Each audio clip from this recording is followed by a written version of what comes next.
Bem-vindos todos vocês ao Globo News Painel. Você que está nos acompanhando, você se considera uma pessoa de esquerda ou de direita? Existe isso no Brasil, direita e esquerda? Afinal de contas, o que é direita, o que é esquerda? O que são as vertentes ideológicas na política brasileira? Ou existe só uma? 3 são os nossos convidados, como sempre aqui no estúdio da Globo News de São Paulo, para discutir isso, o padrão da política brasileira. Eu começo a apresentação dos nossos participantes pelo sociólogo Bolívar Lamounier, da Augurium Consultoria. Está conosco Luiz Felipe Pondé, filósofo, professor da PUC aqui de São Paulo e também da FAAP. Luiz Felipe Pondé é também colunista do jornal Folha de São Paulo. E o terceiro participante é um colega meu, é o jornalista Reinaldo Azevedo, colunista da revista Veja, da Folha de São Paulo e também comentarista da rádio Jovem Pan. Neste ponto da apresentação do programa, eu gostaria de dirigir a minha saudação especial a você, o ouvinte da CBN, que nos acompanha todos os sábados à noite. Bolívar, por que as pessoas no Brasil têm essa dificuldade em admitir eventualmente que sejam de direita? É um país onde todo mundo se considera de centro-esquerda?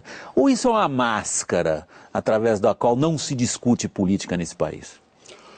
As duas coisas, né? De uns 20 ou 30 anos para cá, nós vemos, por um lado, as pessoas, uma hipocrisia geral. Né? O pessoal sabe que pega bem dizer que é de esquerda. Esquerda mundialmente significava pessoas empenhadas em reduzir a pobreza, reduzir desigualdades sociais, um dia criar uma sociedade com menos diferenças. Então isso pega bem. No Brasil, que é um país pobre, muito desigual, a palavra ganhou prestígio. Mas por que você usa a palavra hipocrisia? Hipocrisia porque se você vai, por exemplo, ao Congresso Nacional, onde nós temos de A até Z, você não vai encontrar nenhum direitista. Né? Todos vão dizer que são de centro-esquerda. Agora, é preciso lembrar que há um certo número de partidos, principalmente o PT, que se auto-atribuem o rótulo de esquerda. Por quê? Porque eles querem monopolizar como se só eles tivessem o empenho de melhorar as condições da sociedade. Né? Então eles se agarram a esse rótulo muito mais do que os outros partidos. Pondé, se alguém chamar você de direita, você se ofende? Não. Eu não me ofendo na medida em que eu entendo que ser de direita significa ser a favor da sociedade de mercado, liberdade de imprensa. Entendo que o modelo de sociedade de mercado foi o único que reduziu a miséria, num certo sentido, no mundo. Conheço história, então eu entendo que a esquerda, na realidade, onde se instalou, como dizia Margaret Thatcher, grama que a esquerda pisou não cresce nunca mais. Agora, acho importante o que vocês conversavam há pouco, porque assim, essa coisa de ser de esquerda é legal, principalmente jantares inteligentes, onde todo mundo é super cabecinha, e ser de direita é ruim. Acho que no Brasil tem uma coisa, além do que dizia o Bolívar, que eu concordo, com essa imagem geral, existe uma coisa específica. A esquerda no Brasil, e o que eu quero dizer por esquerda aqui, um certo setor de agentes da mídia, da imprensa, grande parte da vida acadêmica, certo? Essa é a elite pensante. Então, partidos políticos de um espectro, digamos, do PT para a esquerda, tá? PSOL, PSTU e outros quadros assim. A esquerda conseguiu construir no Brasil uma coisa muito interessante a partir da ditadura, que é o seguinte: primeiro, colar na ditadura a imagem de que a ditadura era uma ditadura a favor da sociedade de mercado, a favor da liberdade de imprensa. E com isso, portanto, se você é identificado como direita no Brasil, acham que você é a favor da tortura, que você estava matando gente inocente. Outra coisa que a esquerda conseguiu, através de uma operação de marketing maravilhoso, é vender a imagem que aqueles indivíduos da esquerda que foram para a guerrilha, para a luta armada e que sofreram, inclusive, por isso enquanto indivíduos, certo? Claro. Eles conseguiram colar a ideia de que eles lutavam pela liberdade. Essa é a grande mentira da esquerda brasileira, que a Comissão da Verdade deveria trazer isso à tona. E eles não lutavam pela liberdade. Você desculpe eu interromper nesse momento, é que você já colocou tantos elementos na discussão junto com os do Bolívar também, eu ainda queria colocar o Reinaldo na conversa. Nós temos uma caracterização da questão de esquerda ou direita no Brasil, nas palavras do Bolívar, Reinaldo, que se fecham na expressão hipocrisia. Há uma hipocrisia. Identificam-se muitos no Brasil, agentes políticos com ideias de esquerda, por causa, aí eu passo para o que o Pondé dizia, posso colocar assim, por causa de um monopólio assim estabelecido na discussão política, de que as ideias definidas ou auto-atribuídas como de esquerda são as ideias boas. Portanto, por definição ou por exclusão, as outras ideias são ruins. Essa é uma análise à qual você se associaria? Eu me associo na medida em que esta gente que se identifica com a esquerda criou então para si o chamado monopólio da virtude, né? Isso mesmo. Vamos ver. Se nós ficarmos nos marcos estritos do que vem a ser esquerda, direita, do que vem a ser socialismo, o socialismo como tal acabou mesmo. Ele está morto, definitivamente. Não há em lugar mais nenhum do mundo. Só nas periferias. A não ser Cuba, Coreia do Norte. Aliás, no Guardian, essa semana, um articulista disse: o regime supostamente comunista da Coreia do Norte, eu não entendi, porque supostamente... É porque ele deve ser comunista. Ele deve ser comunista. É o regime comunista por excelência. Né? É o regime comunista por excelência. É. O comunismo é aquilo. Então, nos marcos técnicos do socialismo, o socialismo acabou. Para onde migraram as esquerdas? Essa é uma história que começa lá com Gramsci, né, o teórico do comunismo italiano. Dos anos 30. Dos anos 30. Então nós vamos fazer, na verdade, fazer a guerra cultural. Essa é a questão. A esquerda se atomizou. Quando você está falando nós vamos fazer, você está se referindo às ideias de Antônio Gramsci. De Antônio Gramsci. Que é famoso por causa do bloco histórico. Do bloco histórico. Da imposição através de intelectuais de uma hegemonia de pensamento. De uma hegemonia de pensamento, uma hegemonia intelectual. Então nós, da esquerda, agora sabemos que a luta armada está se mostrando uma realidade difícil. Ela foi recuperada em Cuba um pouquinho depois, mas logo morreu. Então nós vamos fazer a luta cultural. Não é? A esquerda se atomizou em grupos. Então, hoje, ser de esquerda é, por exemplo, defender a discriminação das drogas. Esta é uma ideia boa, considerada boa. Ser de esquerda é defender necessariamente o casamento gay. Ser de esquerda é defender necessariamente o aborto. E todas essas ideias são ideias consideradas generosas. De sorte que, se você não as defende, você é um reacionário, você é alguém que quer o mal da sociedade. Veja, você não tem esquerdista hoje defendendo a economia planificada. Vocês veem algum? Economia planificada estrito senso? Não, mas de intervenção estatal, sim. Intervenção estatal, sim. Você tem um grau maior ou menor de intervenção estatal, mas veja, William, isso você tem na Europa também. Essa é uma discussão relevante, né? Você tem o Partido Socialista na França, que defende mais Estado, você tem os descendentes do gaullismo que querem menos Estado. Na Alemanha, a democracia cristã um pouco menos Estado. Se juntaram os dois agora, a democracia cristã e a social-democracia num governo de grande coalizão. Né? Exatamente. Mas você tem ali uma certa divergência. No Brasil, essa divergência, a rigor, quase não existe. O empresariado brasileiro é de direita? Você está dizendo, no fundo, que não existe no Brasil uma divergência ideológica no debate. Não. Volta ao que você dizia no começo, então, Bolívar, porque um ponto do que o Reinaldo levantava era, de fato, uma discussão em torno de valores. Alguns dos exemplos que você citou são valores culturais, ou valores morais, ou valores de civilização, como você quiser, bem claros. Mas não, você acha que não há realmente um debate em torno desses valores, além... Veja, há uma imposição dos monopolistas da virtude. Então, se você quiser discutir a sério o aborto, é praticamente impossível, porque a discussão do aborto migra para a discussão do direito da mulher. E a partir daí, então, direito da mulher como valor positivo em si, indiscutível, você já não discute mais o aborto.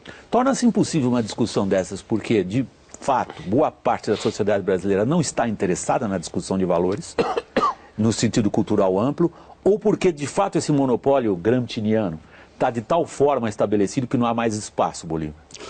Eu me inclino muito pela segunda hipótese. Eu acho que a ascensão do PT, a figura do Lula, essa votação maciça, realmente equivaleu, não estou dizendo que foi por intenção, mas equivaleu na prática, quase como uma censura do debate público, né?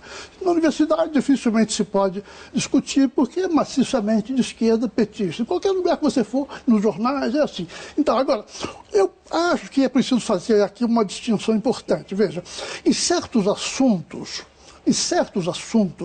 a discussão diminuiu por boas razões. Por exemplo, 50 anos atrás, havia no Brasil uma corrente grande de social e de pensamento que, de fato, se opunha a políticas sociais redistributivas. Era uma direita no sentido caracterizado. Era gente reacionária, que queria parar qualquer reforma social. Então, aquilo acabou. Então, neste aspecto, a discussão diminuiu por boas razões. Porque hoje no Brasil há um consenso de que todos queremos melhorar a sociedade, neste sentido.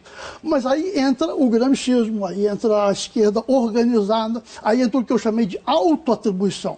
São aqueles que querem que este consenso, por definição, da sociedade inteira, seja propriedade exclusiva deles. Eles teriam criado esta convergência, quer dizer, eles é que são esta direção reformista. Os outros, que são imaginários, estariam ainda resistindo ao que todo mundo concorda. O problema, professor, é que em que ponto, né, seja da teoria, seja da prática, o liberalismo, por exemplo, como proposta política, proposta econômico-política, em que ponto o liberalismo foi avesso à distribuição de renda, foi avesso ao progresso social? Esta é uma das grandes falácias que está no debate desde sempre e que, infelizmente, o grande Norberto Bobbio ajudou, já no fim da sua trajetória, ajudou a consolidar com aquele seu livrinho, que é Direito, que é Esquerda, equivocadíssimo, porque no fim das contas a síntese é a seguinte: esquerda é a esquerda é toda força que quer justiça social e que luta por justiça social, e direita é a força que luta pela conservação. No fim das contas, sobra luta pela manutenção da injustiça. E aí é uma distorção gravíssima do que é o pensamento conservador. Outro dia eu estava num debate e me disseram: mas você se diz um conservador, você quer conservar o quê? Fica parecendo que o conservador quer conservar injustiças. Não. Numa sociedade democrática, o conservador conserva as instituições que garantem a democracia por meio das quais se vai lutar por justiça. Você não vai solapar, portanto, direitos e garantias democráticas para fazer justiça social. E para mim, hoje, esta é a definição que eu tenho de direita e de esquerda. A direita, na democracia, não é? A direita democrática, ela respeita as instituições e quer justiça social igualmente e não entende que solapá-las é positivo, e a esquerda acha que solapando instituições consegue fazer justiça e, portanto, isso é positivo. Pondé, vai lá. Independente do que você quiser dizer, algo que o Reinaldo acabou de dizer me leva a um esforço quase de puxar de novo a análise que vocês fazem do plano mais abrangente, que o que vocês acabaram de fazer foi na definição conceitual, de acordo com a teoria política clássica, do que seriam propostas de esquerda e de direita. Eu estou fazendo esse papel chato de puxar vocês para a realidade brasileira. Por que essa discussão conceitual não ocorre no Brasil? Ou se ocorre pela hipocrisia, pelo monopólio da virtude, a expressão que você usou, ou, como você disse na sua primeira intervenção, Pondé, porque um grupo foi capaz de impor uma visão dos fatos históricos. E eu acho que no Brasil, assim, voltando ao que eu estava dizendo e avançando a partir do que o Reinaldo dizia, é assim, no Brasil houve uma espécie de marketing gramsciano em que os atores intelectuais, seja da mídia, da imprensa, da academia, conseguiram colar em si mesmos a imagem de que eles são do bem quando são de esquerda. Está tudo dominado. Assim, eu que atuo na academia, que sou professor há muitos anos, tanto na pós quanto na graduação, para mim é muito claro que existe uma oposição entre esquerda e direita. Só cuidado com a sua mão, que você está o microfone, o pessoal em casa não vai conseguir entender o que você diz. Então, assim, para mim que estou na universidade, é muito claro que existe uma oposição entre esquerda e direita. Não conceitualmente bem elaborada. Mas a realidade nunca é conceitualmente bem elaborada, né? Essa realidade banal do dia a dia.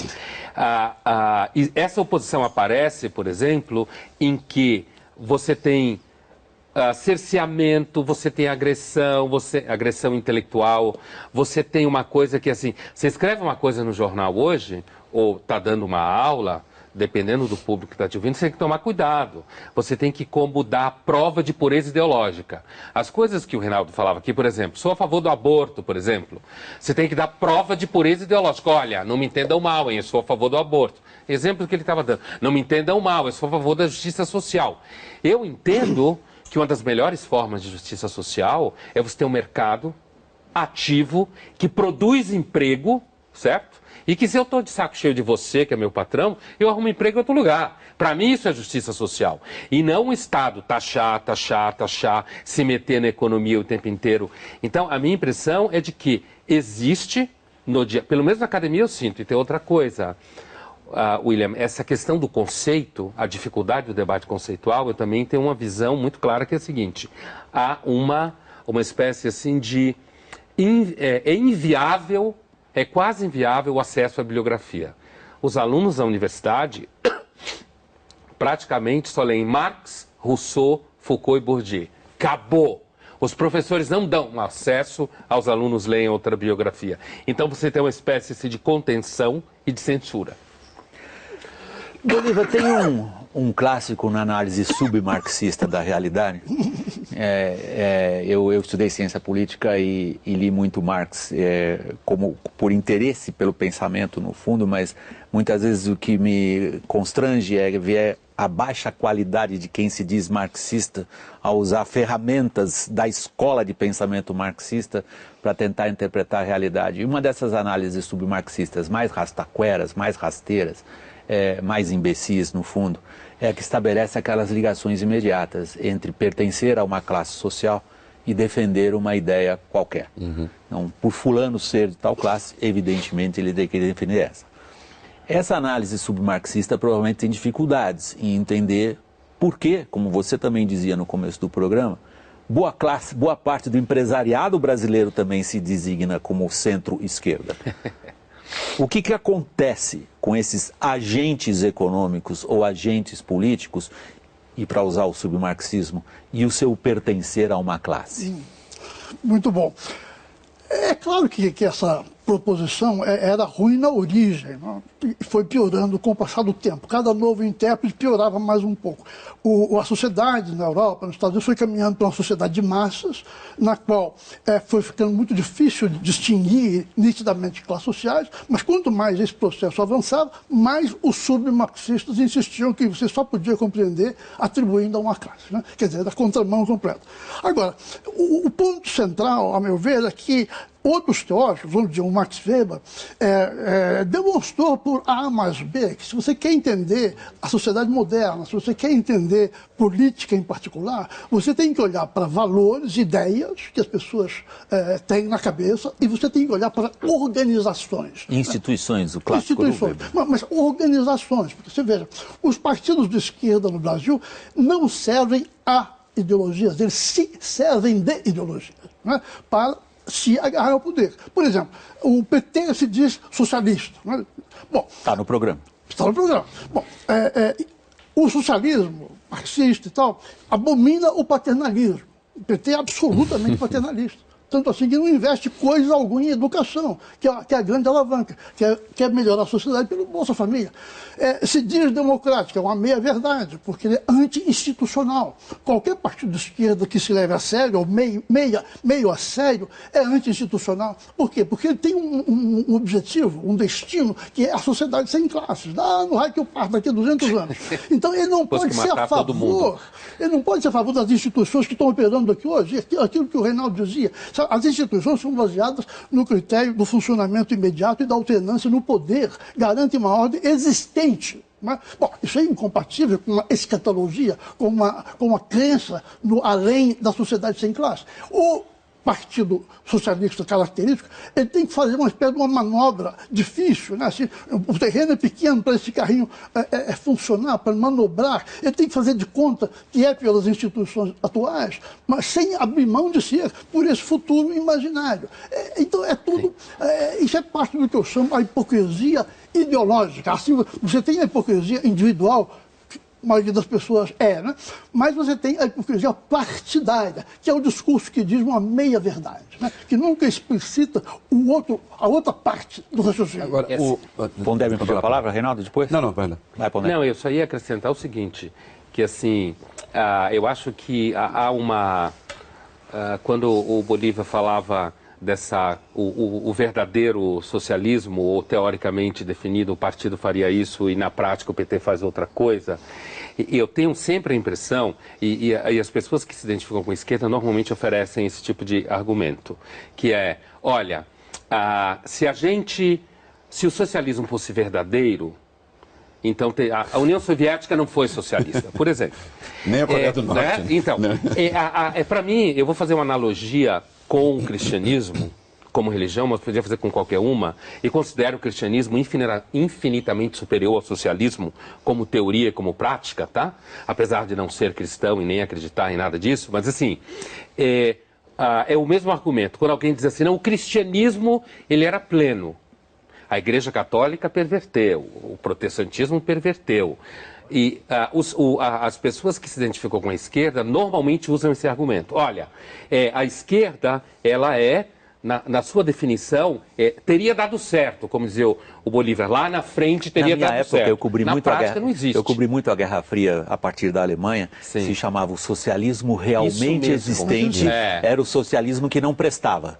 O socialismo em si, o que um dia, lá no raio que parta, como você falou, lá no raio que parta, um dia vai ter o socialismo, esse vai ser bom. O socialismo realmente existente não presta. É por isso que eu acho que a definição que me parece um pouco mais concreta no cotidiano da esquerda hoje, ou das pessoas que se acham de esquerda, migrou de uma discussão política enquanto tal para um marketing moral. Isso. Então é assim, a pessoa que é de esquerda, ela se acha superior. Façamos um teste. Pega um amigo teu ou quem você conhece, que é uma pessoa que se identifica com a esquerda, e faça uma acusação razoavelmente fundamentada que ela é autoritária. Ela vai parar de funcionar que nem o computador com vírus. Ela entra numa crise. Como? Eu? Reacionário? Não, não pode ser. Eu sou a favor das liberdades. Porque, para mim, essa é a definição contemporânea mais atual de alguém que se acha de esquerda. Ele se acha moralmente superior. Reinaldo. Queria destacar um aspecto aí do debate, que é o seguinte, se eles já não são mais socialistas porque não são, né, queria voltar um pouquinho à questão, por que o empresariado brasileiro se diz de centro-esquerda? Bom, entre outras razões, que mama nas tetas do BNDES, sim, tá certo? Então, evidentemente, um Estado Mas já se dizia antes. Já se dizia antes, não, claro, mas um Estado paternalista, um Estado patrão, nesse sentido, evidentemente, gera um empresariado bastante servil, né? Se essa esquerda ela não defende mais os marcos do socialismo, não quer dizer que politicamente ela não seja herdeira legítima do autoritarismo bolchevique. Isso ela é. Quer dizer, o PT ainda se concebe, e os seus satélites à extrema esquerda, eles ainda se concebem como partidos únicos, eles se pensam como partidos únicos. Eles têm uma concepção, digamos, evolucionista da sociedade. Não é que você discorda deles porque você tem o direito natural à discordância numa sociedade democrática. Você é atrasado. Sim. E como tal... E mal. E como tal, você tem de ser submetido por mal à reeducação, ou então você será um objeto que vai ser superado pela história, né? E neste sentido, aí eu quero evocar então um texto que me parece definidor, que é a moral deles e a nossa, do Trotsky, do livro Moral e Revolução, em que ele diz, olha, existem duas... clássico da literatura política. É um clássico da política. E se você for ver, o Gramsci está pensando praticamente a mesma coisa numa outra perspectiva. Gramsci foi perseguido por ser identificado como trotskista. Como trotskista. Porque ele está pensando a mesma coisa. Quer dizer, quando ele concebe, o Gramsci pensava o partido que ele chamava do moderno príncipe. Não é? O partido é aquele que vai representar a sociedade. Ele vai, no fundo, substituir a sociedade. E tudo o que se fizer será feito em benefício ou em prejuízo deste partido. Né? Reinaldo, desculpe eu te interromper nesse momento, é que nós estamos chegando ao final do primeiro bloco. Você concluiu nessa frase? A gente retoma a discussão. Eu quero lembrar que o Trotsky dizia o seguinte, para a nossa moral, certas coisas são permitidas, matar, roubar, o que for. Aí ele disse, mas tudo é permitido? Perguntaria o farisaico. Ele disse, tudo, desde que seja para fortalecer o partido. Vamos ver por que não há um partido de direita no Brasil, quando a gente retomar a discussão no próximo bloco. Bem-vindos vocês de volta ao Globo News Painel. Vocês pensaram durante o primeiro bloco se vocês se consideram, você que nos acompanha, uma pessoa de esquerda ou uma pessoa de direita? Essa é a discussão do Globo News Painel nessa edição pós-natalina e anterior ao ano de 2014. Como a gente costuma fazer aqui no painel, nós deixamos uma pergunta no ar ao final do primeiro bloco, com a qual a gente reinicia o programa nesse instante, Bolívar. Por que não há um partido no Brasil, ou um agrupamento político até, vamos ampliar um pouquinho mais, que defenda ideias de direita? Por duas razões, bem, a meu ver, bem claras. Né? A primeira é que nós sempre tivemos uma máquina de Estado que é uma máquina econômica, não é? É o que nós chamamos do patrimonialismo, é uma super máquina burocrática que é o grande agente econômico do Brasil e que trabalha para que o setor privado se mantenha fraco. Não é? O setor privado, simbioticamente, gostou dessa ideia, não é? E resolveu mamar nas tetas do Estado, como dizia o filósofo Delfim Neto, não é verdade? Então essa é a primeira razão. Se é tão fácil você ter acesso ao BNDES, a toda a Caixa Econômica, ao Banco do Brasil, sem ter que trabalhar e fazer um partido, para que eu fazer partido? Agora, a segunda é a respeito das próprias lideranças políticas. Se tem 30 partidos no Brasil, eu posso escolher qualquer um, né? Os pequenos, desde que você tenha uns 50, 100 mil votos garantidos, te dão tranquilamente a legenda.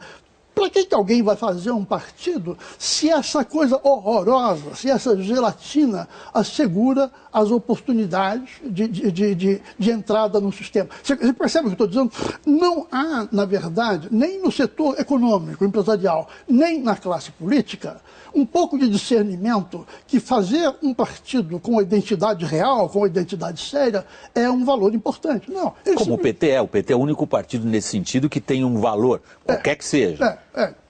Tinha no início, tinha no início. Ou pelo menos diz defender um valor. Então eu penso que o que há é da parte, tanto na parte do empresariado, como na parte das lideranças políticas, da classe política, como se costuma dizer, o que há é um oportunismo, quer dizer, é muito mais fácil se adaptar ao que existe, por mais estranho que seja essa gelatina, do que fazer alguma coisa séria pensando num sistema político brasileiro mais desenvolvido para daqui a 10, 15, 20 anos. Muito poucas pessoas no Brasil hoje trabalham com essa visão de 15 ou 20 anos. Né? Você sabe, algumas das que eu acredito que façam isso. Assim, eu acho, ao contrário assim, do que normalmente a gente pensa, que o PT continua sendo ideologicamente consistente. No sentido de que, na medida que você passa a prática, por exemplo, quando os réus do mensalão se chamam de presos políticos, por exemplo, há uma lógica nisso. Você pode... Todo partido comunista ou socialista, né? Às vezes eu volto a falar o nome comunismo, porque eu acho que tem que dar nome aos bois. Todo partido comunista ou socialista que se instalou no poder, de fato, foi corrupto.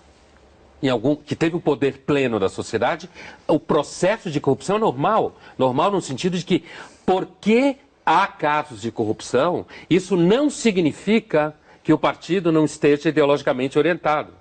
Porque dentro da orientação ideológica está justificado ter casos de corrupção, não estou dizendo que todo mundo é corrupto, mas é justificado caso de corrupção se servir a causa.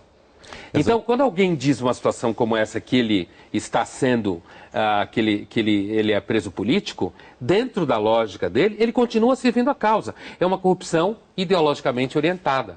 Eu evoquei o texto, a moral deles e a nossa do Trotsky, justamente pensando em emendar com a coisa do mensalão. Qual é a resposta que eles têm? Inicialmente, o Lula admitiu que houve problema. Depois disse que era só eleitoral e, finalmente, que não houve crime nenhum.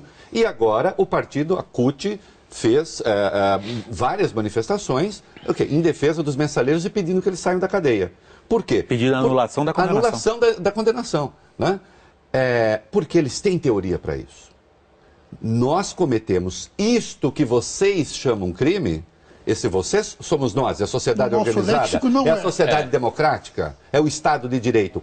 Isso que vocês chamam crime, para nós não é crime. Ao contrário, nós estamos certos de que estávamos construindo uma nova sociedade e, portanto, são chamados de heróis do povo brasileiro, numa disfarçatez. Agora, por que, voltando à sua pergunta, que a gente não consegue ter um partido de direito? Há razões históricas. O Brasil tem alguns problemas, digamos, com as ideias puras. Né? Foi com isso que nós começamos o painel. Exatamente. Eu me lembro da passagem, que os dois professores aqui devem conhecer melhor do que este amador do Raiz do Brasil, Sérgio Barto de Holanda, quando ele fala da nossa religiosidade. Que não é uma religiosidade, desde o começo, que se levasse muito a sério. Não é isso? Que também está no Gilberto Freire, no Caltrano. É uma coisa misturada, tranquila. Negociamos com Deus o tempo inteiro. É interessante. O Brasil é um país que pune santinhos. Se o santo não faz o que a pessoa quer, você põe o santo de ponta cabeça no copo d'água. Para ele aprender. Para ele aprender. não é? Tem uma intimidade, digamos, até com o divino, que nos impede, de algum modo, precisa pensar melhor. De cama, né? Isso. De cama, como dizia de ter ideia pura e de dizer, olha, você é responsável por aquilo que você faz. Pegue toda a leitura que a esquerda faz da criminalidade no Brasil e você vai ver que, no fundo, a esquerda vê o criminoso como uma espécie de revolucionário primitivo. Robin Hood. Não é? Um revolucionário primitivo. Foucault, né? Foucault também acha. É um revolucionário primitivo. Ele ainda, ele na verdade poderia estar fazendo revolução social, mas ele está matando pessoas. E é por isso, né, que se atribui aos pobres a criminalidade no Brasil. Um raciocínio que seria de esquerda, que no fundo é de um reacionarismo insuportável. Inclusive, vocês estão humilhando sugerindo os pobres, né? Dizendo que todo pobre é bandido. Desculpa, Pondé.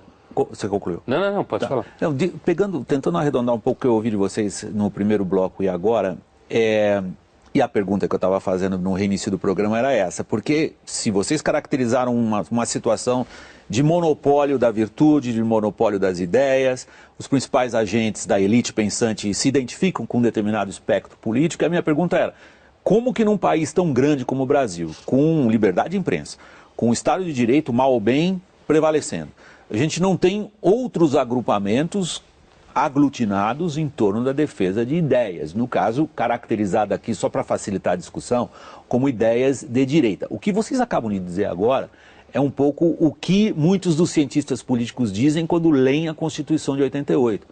Cuidado, há um consenso nessa sociedade que praticamente, é a provocação a você, Pondé, exclui a possibilidade de um agrupamento político grande defender ideias de direita?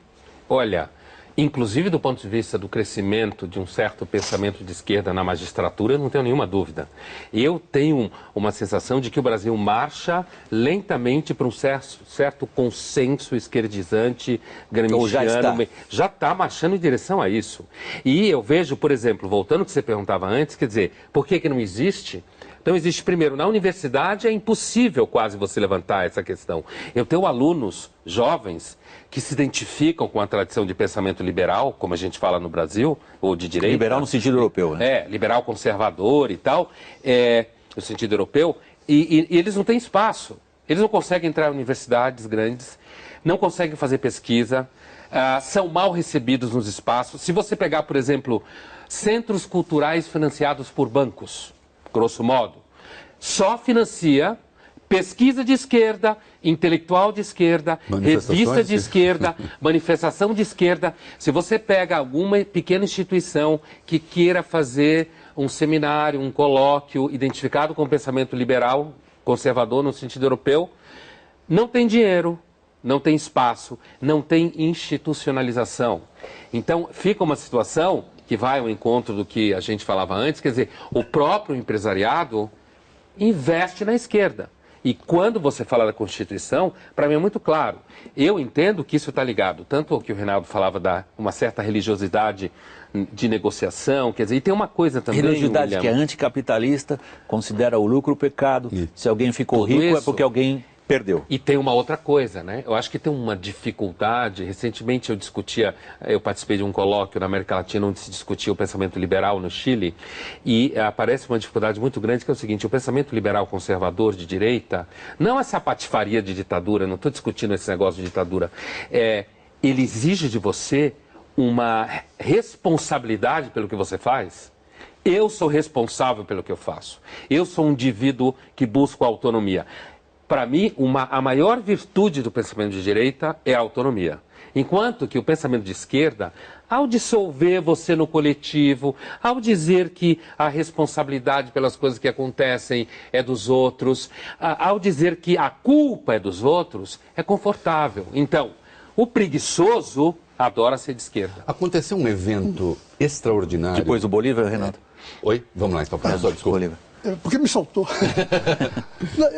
eu justamente queria retomar, eu acho que à luz do que você acaba de falar é oportuno, aquela apresentação sua sobre como a esquerda grudou em quem não se identificava como esquerda uma suposta identificação com o período da ditadura militar. Não é? A direita ficou identificada com a ditadura. Exatamente. Então, e assim, então, se inviabilizou praticamente a possibilidade de uma direita liberal moderna, porque ficou tudo grudado no período militar. Né? Eu penso, William, que na medida em que nós discutimos essa questão sem nos alertarmos para este fato, nós acabamos levando água ao moinho de quem quer fazer essa geleia geral. Porque o problema, veja bem, esquerda-direita fazia um sentido considerável na Europa quando direita era fascismo, esquerda era comunismo. Bom, então no Brasil a oposição real é liberal e antiliberal. Antiliberal no Brasil é tanto o de direita fascistoide, como o conservador anticapitalista, como o anti-individualista, como aquele que é contra o mérito, como aquele que acha que pode quebrar qualquer coisa na rua que fica por isso mesmo, aquele que nega a autoridade das instituições, porque o que significa você querer anular uma decisão do Supremo Tribunal Federal? Significa que você não respeita a ordem judiciária do país. Então você é contra as instituições do país. Você é contra o Estado de Direito. Você é contra o Estado de Direito. Então, no Brasil, eu acho que a oposição que faz sentido discutir, e com essa nós podemos ir fundo mesmo, é liberal e antiliberal. Ótimo. Aí volta a mesma questão, eu acho. Eu acho que a proposta que você coloca é excelente, que ela ajuda a gente a sair dessa camisa de força, direita-esquerda, onde alguns já colocam um rótulo nos outros e impedem qualquer discussão, e no fundo a gente caracterizar quem é a favor da autonomia do indivíduo ou quem é a favor de uma utopia social mal definida, que algum partido ou agrupamento vai definir em nome desses indivíduos. Porém, volta a mesma questão. Por que aqueles que se identificam com ideias liberais, do ponto de vista da organização da atividade política no Brasil, estão em tamanha inferioridade diante do que vocês mesmos falaram? Até quando eu fiz a brincadeira, está tudo dominado, o primeiro que disse foi Modesto. Sim, na academia está. Você se referiu. Se a gente for ao parlamento, nós vamos encontrar a grande maioria dos políticos que se auto-atribuem certas ideias. E o Reinaldo fez menção aos textos clássicos na análise dele. Isso. E na academia, no jornalismo, sem querer abrir espaço para demagogia pessoal, quando eu fui contratado para ser colunista da Folha de São Paulo, houve uma gritaria, inclusive no meio jornalístico. Eu não tenho como negar isso aqui, sendo jornalista, dizendo que a imprensa estava dando uma guinada à direita. Pela simples razão de que eu não sou de esquerda, dos 500 colunistas, há muito mais colunistas na imprensa brasileira do que queijo na França ou o que quer, quantos não são de esquerda? Que guinada era esta? Então você tenta criar um rótulo, uma demonização do pensamento, né? Nefasta e sem entrar no mérito do que o outro pensa. Esta é a questão. Mas eu queria fazer uma outra provocação aqui, que é a seguinte. Eu estou entre aqueles que acreditam que a diferença da esquerda para a extrema esquerda é uma diferença de grau. Em última instância, um esquerdista, por mais moderado que ele seja, ele acredita que um ente de razão, que um partido é o construtor da sociedade, é o engenheiro da sociedade. Se vai fazer isso com mais velocidade ou menos, se vai impor as suas medidas com mais brutalidade ou menos, aí as circunstâncias políticas determinam. Então, entre a extrema esquerda e um esquerdista suave, a diferença, no meu entendimento, é de grau. Entre a direita liberal e a direita fascista, a diferença é de essência, não é de grau. É outra coisa, é a outra face da moeda. Se eu sou da direita liberal, eu defendo necessariamente um regime que se estabelece por meio de eleições, por meio de partidos, por meio de instituições. Eu defendo necessariamente o indivíduo. Como é que eu, da direita liberal, que defendo o indivíduo, posso ser um fascista, como nos atribuem? Fascistas? Se o fascismo significa o poder do Estado. O fascismo e o comunismo não se trata aqui de fazer ligeirezas, mas são co-irmãos. A diferença é que um atribui ao partido e o outro ao Estado. Lenin e Mussolini se admiravam mutuamente. Não é? Como é que diz o companheiro Lenin, né? Uma revolução sem pelotão de fuzilamento não faz sentido? Bom, eu eu não quero abrir uma linha de discussão no painel, porque a gente ia começar um outro programa. Esse aqui está chegando já no terço final. A gente precisa tomar, talvez, aí em consideração também o espectro político europeu, Reinaldo.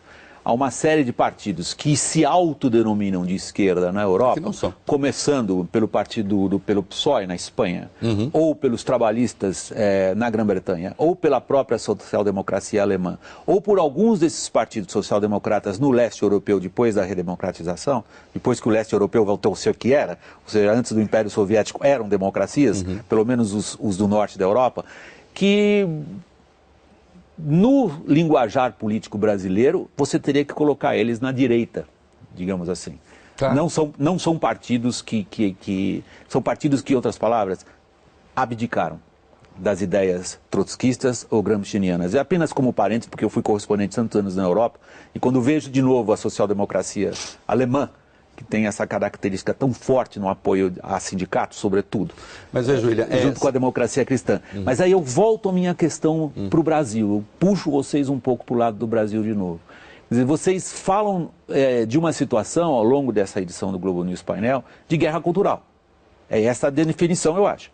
Nessa guerra cultural parece que tem um lado infinitamente mais forte que o outro. Está acabando de começar, e é por isso que eles começando, você acha? Ou está terminando? É assim, quando o Reinaldo fala da guinada direita, da mídia, da imprensa, porque o que caracteriza a esquerda no debate cultural é que ela não tolera a diferença. Isso. Apesar de falar de diferença o tempo inteiro.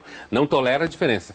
Então, quando ficam berrando, seja em que mídia que for contra a guinada da direita, é porque aparece uns 5 ou 6 que não tem medo profissional, não tem medo de ser difamado, tem repertório, porque tem uma outra coisa que caracteriza você ser de uma maioria, como a esquerda é no mundo cultural brasileiro. Não precisa ler, não precisa estudar. Basta pertencer ao grupo e sair gritando. Você pertence ao grupo, você xinga o outro e não lê. E é nessa situação, muitas vezes, que essa moçada começa a levar pau. Porque quando você é uma minoria, como pessoas que não se identificam com a esquerda no mundo cultural brasileiro Estou falando no mundo dos agentes culturais. Quando você não se identifica com essa maioria, como toda minoria que está num conflito, você tem que se preparar. Então você acaba estudando mais.